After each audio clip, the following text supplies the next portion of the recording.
Welcome to the Book of Life. Today we have invited Walid, who is an Amazigh. Welcome, Walid. Hi everyone, thank you. First of all, thank you so much, Stephen, for having me today here. Appreciate that.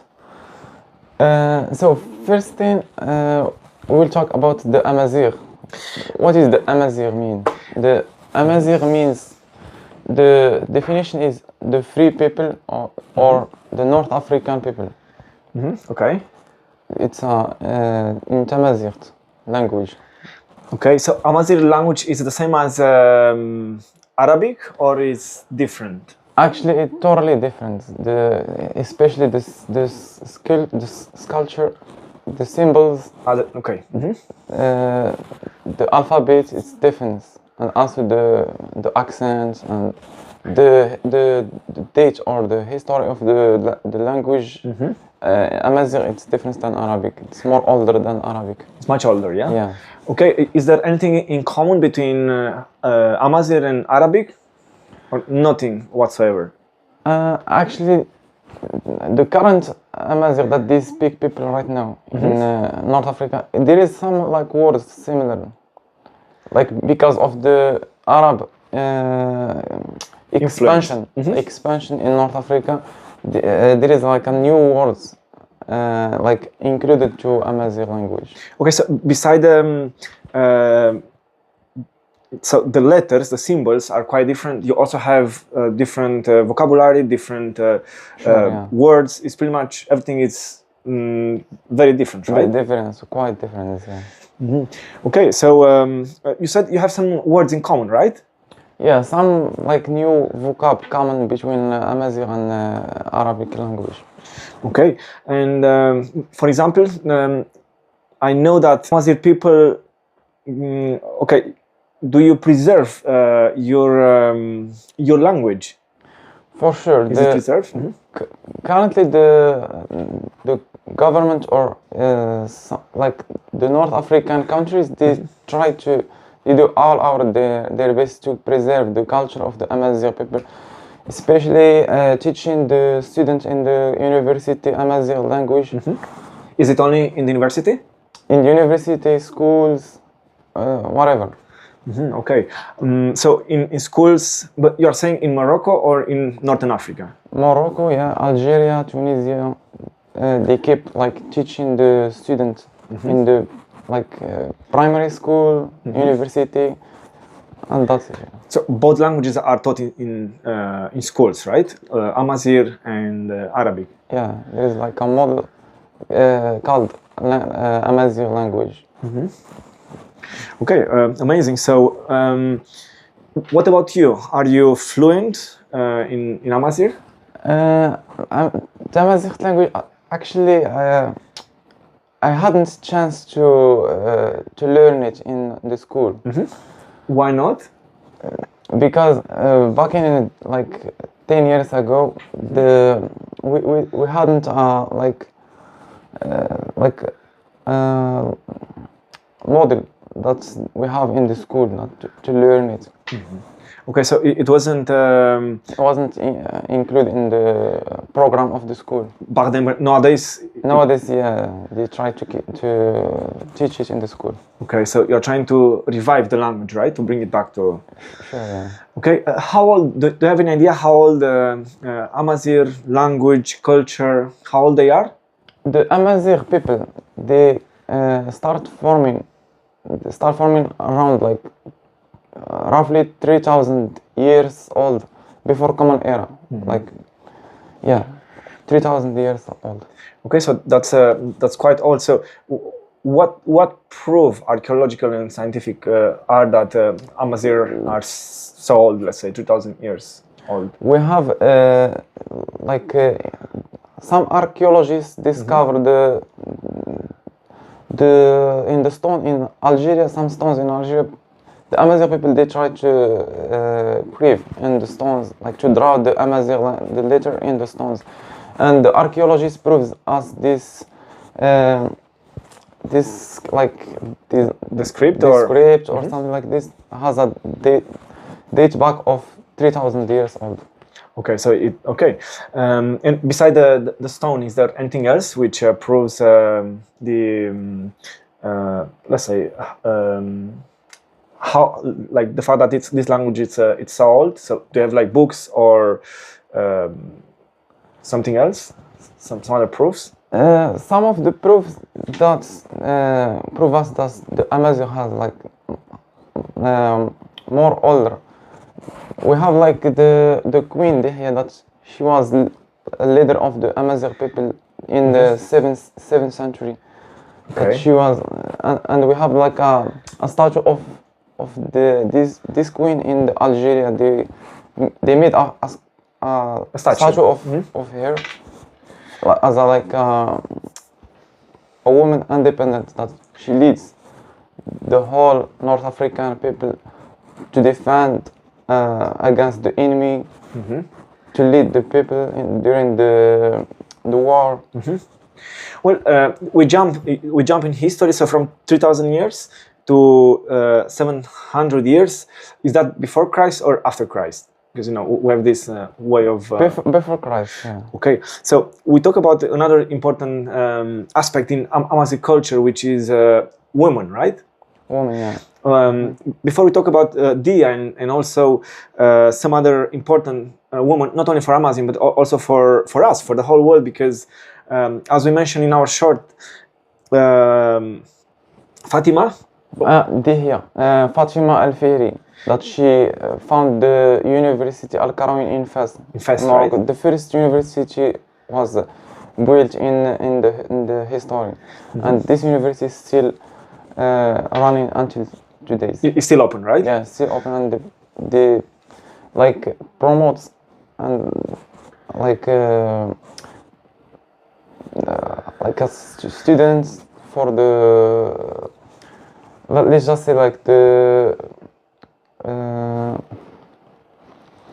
promotes exactly the same way of teaching or studying like back then, or like university that helps people to get like a PhD or doctorate. Okay, so the university is prepared to teach students pretty much from degree to master to PhD, right? To PhD, yeah. Okay, that's amazing. The reason I ask you this question is because what caught my attention is the fact that women play an important role in Amazigh society. In this part of the world, in Europe, we have women, but let's say, but still women starting having let's say a voice in the last, let's say, maybe decades or century. But in Amazigh culture, we see already two very important figures, Fatima and also Dia, right? Yeah, so both of them had an important influence in Amazigh culture, in North African culture, and also in the world. Like if we think in like widely, right? Because Fatima, she opened the first university, and after the world adopted this idea, right? Yeah. But now the question is how it comes that women played such an important role in Amazigh culture. So here, as the Amazigh, they try to give the right to women as a leader, as a independent woman for the people, because they believe that the woman has more intelligence, more power than like we can see the man. Really? So back then they thought that women were more valuable. More valuable. Yeah. Okay, so women not only that was respected and looked after, but it had like power. Precious value, precious power. Okay, is that still valid? Let's say nowadays, do you still see women? Sure, yeah. Like during some Amazigh celebration, the women they wear a special Amazigh cloth, and they dance, they prepare some special food like couscous, and they celebrate during this period of time, like celebrations. Okay, so you're talking back then and today, right? Yeah. So that they not only led, like in this case, armies and open schools, they also looked after families, right? Sure. Cooking and looking after their children. So they have kind of like a complex role, right, in a society. Yeah, exactly. Yeah. Okay. Okay, so when it comes to, you also mentioned, okay, jumping to another topic, so we see that the importance of women, right? So women is very important, played an important role back then and still does it today. When it comes to cooking, well, I think pretty much everyone who travels to Morocco tried couscous, right? It's couscous, not only couscous, but there is a many various dishes.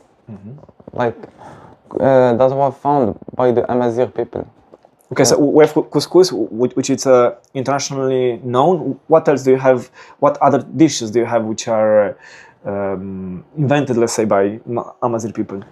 Let's clarify that couscous was invented in 7th century when the Amazigh people traveled around across the North Africa. They invented that dishes to take it with them during the war? The war, not the war, but also the traveling to discover new places. And also there is another thing, Amazigh, like they created a special food like tagine, many dishes like rafisa, vegetable food. Okay. There is still a continuity, right, between the power that women had with the power that women still play. Absolutely, yeah, exactly. Okay. What about if you think of yourself as an Amazigh, right? How is your life nowadays? How do you experience life today, and how was life back then? Like from your parents, from your families? Do you have like interesting stories? Actually, yeah. Actually, my grandpa from my father is 100% Amazigh. He's from Algeria, and my grandma, she's from like Morocco. Okay. Yeah. So both they have a tie of the Amazigh people. So for me, I born in an Amazigh like small town called Knifra. It's located in Meknes, near to Meknes. So this place is 100% Amazigh, and I born there. I grew in Amazigh culture. I saw how people they were celebrate there, how they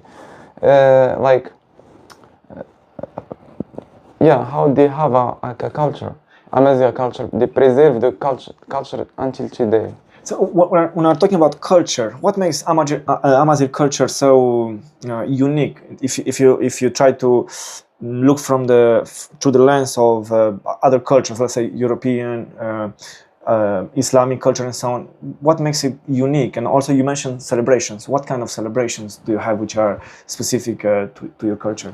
For Amazigh people, what makes them unique, because they are like open-minded. They are like Amazigh. It's from the definition is free people. Means like the Amazigh, they have an open mind. They give the right to people, to person to be free in life. You understand? And also, free, you mean to follow your dreams, to do whatever you aspire to, right? Yeah, exactly. With no restrictions, right? No restriction, yeah. Okay. So in celebrations, what do you mean by celebrations? Do you have any specific celebrations or dates that? Yeah, we do the celebration during the Amazigh the year. Like people they prepare like dishes, couscous with amlo. Amlo is like roasted almonds with argan and honey. It's a special, like a peanut, but special, special one, special peanut.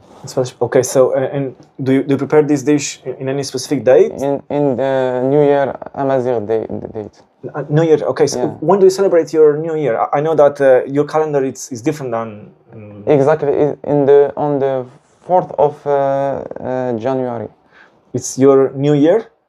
The New Year of the Amazigh year. Now is the Amazigh year is 2975. Okay, so you're getting closer to the year 3000, right? Exactly. Yeah. Okay, so, and when did your counting start? So why 2000 years ago? What was the catalyst, the important points, important point in your counting calendar? Some like theory or some scientists, they say that there is a war between a leader and another a person. When the leader of Amazigh leader won the war, so from there the Amazigh calendar starts. So it was a kind of like a war between Amazigh community and a Persian some king another leader. community, like I'm not sure exactly, but with like maybe with Arab like between like Arab and Amazigh. Okay, so that was a certain point, yeah? So you started using the calendar. Okay, started counting. Do you know the name of this king or warrior from your culture? Actually, I have no idea about the name of the... but I will have a look on it. Okay, that's fine, yeah. I will research on it. Maybe for those who are watching us, they can help us with some dates, some information. As you know, to be quite honest, when I talked to you the first time, and I heard about the fact that you are so different, and that we don't study in Europe. We don't study about these groups, which are actually quite old, and again they shape not only Northern African communities, but also the world, because to have the first university, I believe that's a great achievement for pretty much everywhere. Again, I don't know how the world would be without universities. Yeah, so I believe it's a great, exactly, yeah. Let's call it an invention. Okay, cool. Now, what about, let's say, what else makes Amazigh so unique and different from the others, and where does the inspiration comes from? The inspiration comes from as we talk about the other the oldest queen, like for example, we have a special person that he called Ibn Battuta. He is an Amazigh man who was traveled from Marrakesh in Morocco, traveled all around the world to discover the world, and he wrote a book about about the world. Okay, so what is his name? Ibn Battuta. Ibn Battuta. Okay. Ibn Battuta. Okay. Do you have like your like a history book that you study? Like the Amazigh community has their own book of history, or not really? It's mixed with the. Yeah, that guy is Ibn Battuta. He wrote the history of the world. That's make it special for the Amazigh. Yeah. Have you ever read this book, Walid? I started to read it. Yeah. Okay. I started reading it. Yeah. Is it in English, Arabic, in your language? Yeah, we can find any language, like translation of it in language. But it was wrote in Arabic. In Arabic. Okay. Okay. Okay. Now, so you see. We talk about the past. What about the present? How do you see the present from in the modern life for you, for people of your age, especially for this community that again in this part of the world we don't really know that much. So how is the present for you? I would say that based on the hard work that the schools they're trying to do their best right now to preserve the Amazigh culture and keep it for the next generation. That make it proud of the achievement of the Amazigh. Okay, and how do they do it? How do they try to preserve and to bring to life Amazigh culture? And Like teaching the language in the schools, conserving the celebration. That's it, yeah. Okay, tradition, celebrations, language also, right? Yeah, it's too important. At the beginning, you mentioned about talking about the language, the script. What is the name of the Amazigh script for those who like to do some research? Tifina script. What makes it so so unique? In one of the shorts we shared a little bit. And I found it it's amazing because the scripts, I mean, is quite different. It's not similar to Arabic. It's very different. Not similar to Chinese, European, symbols. It's quite unique. So here the archaeologists discover, like in the stones, the people how the people were connecting between each themselves there, like 3,000 years ago. So that makes the language unique. Like people, they could understand each other through these like symbols. And also, as you say, it's quite different than the Latin or Arabic language. So that thing makes the Tifina language difference, because it has a rich history, like all the history. Okay, well, what about you, Walid? Are you proud of being Amazigh? 100%, of course, yeah. Why? Because I born in Amazigh city, not only city, but the country. The country is located in North Africa. It's a home for the Amazigh people from the past until today. So that's why I'm really proud of being Amazigh, and also preserving this heritage. Yeah. Okay, and that sounds good. And what about the future? How do you see the future for you and for your people in Morocco, in North Africa, and in the world? Do you have any prospects, any future plans or dreams? Let's say personal dreams or dreams as a community. Yeah, of course. According to the effort that the universities or the schools they are doing right now to preserve the culture, to lead it or to preserve it to the next generation. Makes me like appreciated of this achievements that the Amazigh people they do, and they're like keep achieve more achievement. Okay, so but do you see like that your community receives help from let's say from the government or from those in power to revive the language and your culture? Sure, yeah. The governments they invest in a university, like especially University Al-Qarawiyyin. They invested in this university to preserve and teach the Amazigh language in the university. How do you say I love you in your language? In Moroccan Darija, we can say Kanabrik. Also, I can like for example in Amazigh, like for example, if you want to welcome someone, to say someone like hello, we say Azul or Aful.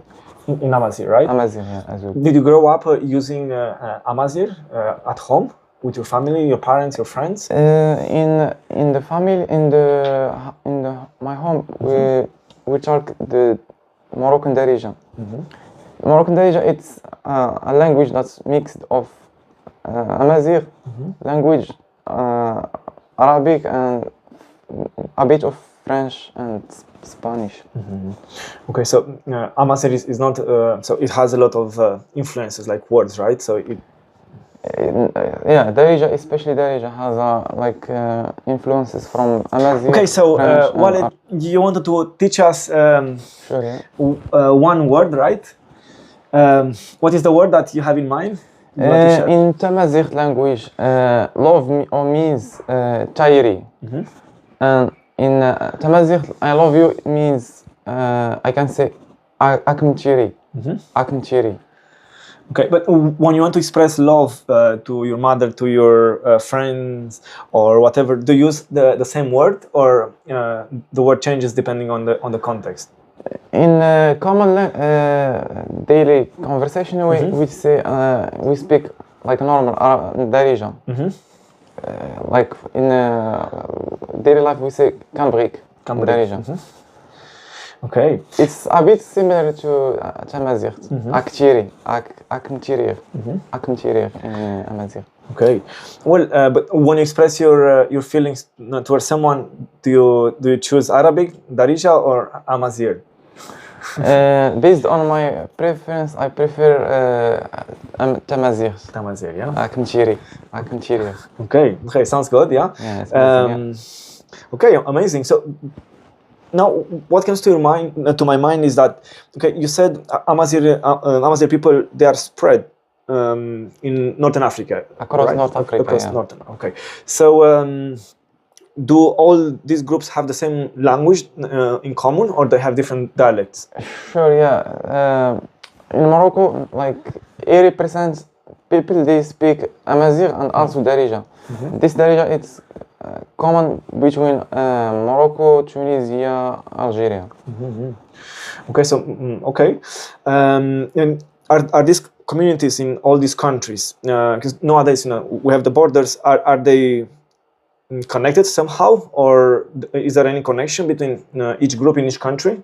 Do you try to bring all these people together? Is there any? Of course, there is a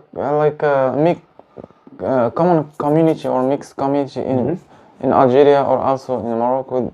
People, they travel between or across the countries and live in whatever they want. Whatever they want. And is there like using, on social media, there are lots of projects and events. Do you use social media as a tool to bring all Amazigh people together and to revive the culture, traditions, not only in Morocco but across Northern Africa? Is there any? Well, yeah, sure. And the social media right now, currently, it makes the world like closer. Not especially in North Africa, but the social media approach the Amazigh people in all the world, like everywhere, like in one room. Okay. The same as we are here together, yeah. The whole world comes together to watch and to have an idea about the Amazigh culture, the history of the Amazigh. Okay, and okay, so nowadays there is literally no limitation, no borders of the information for the information. So any final word, Walid? And I'm really grateful and for your time, for the fact that you shared some things about Amazigh people, Amazigh culture. It was kind of like an introduction. Maybe we'll see you again. I know next time you'll like to talk more about food, right? Of course, the Amazigh food. We'll cover the history of the Amazigh food next video. Okay. Final words for people who are going to watch this video? To wrap up this video, I'd like to say in Amazigh, Akmchiri and Azufillam. Okay, and now if you have the power to do something, imagine in the future, regarding your community, what would you like to see, let's say, in your community, in Morocco, in around the world, wherever Amazigh people are? Is there any dream and any that you have? Currently, we are seeing many wars around the world, especially between Ukraine, Russia, Palestine, and Israel. So my words is just like according to Amazigh people or based on Amazigh culture. Amazigh people, they are peace, especially here, as we can see in the flag. This flag means the symbol in the flag means the peace or living in a harmony. So we can inspire from the Amazigh and be in peaceful in all the world and keep the world peaceful, not without war. Okay, so peace between not only among Amazigh people but among pretty much all communities, communities and all the countries around the world, right? Okay, that sounds a very beautiful idea and concept. I think pretty much everyone aspired to a peaceful world, and we saw some of the beautiful values of Amazigh people and culture, Of course, like the power of women. The values that you have, and the fact that giving freedom to pretty much everyone, great things can be achieved. And we saw that the example of two great women in Amazigh culture, Fatima and Dia. Both of them change the world, your world, and also the whole world. Because again, the world without universities, I think, will be. Maybe today we will not be here having this conversation, and some other amazing things that happen thanks to education. So thank you very much, Walid. It's a pleasure, and thank you guys. I hope you enjoyed and you learned a little bit about this beautiful culture and about this beautiful group of people, Amazigh. And let's meet again next time. Thank you very much. Thank you so much. Thank you, Walid. Okay, great.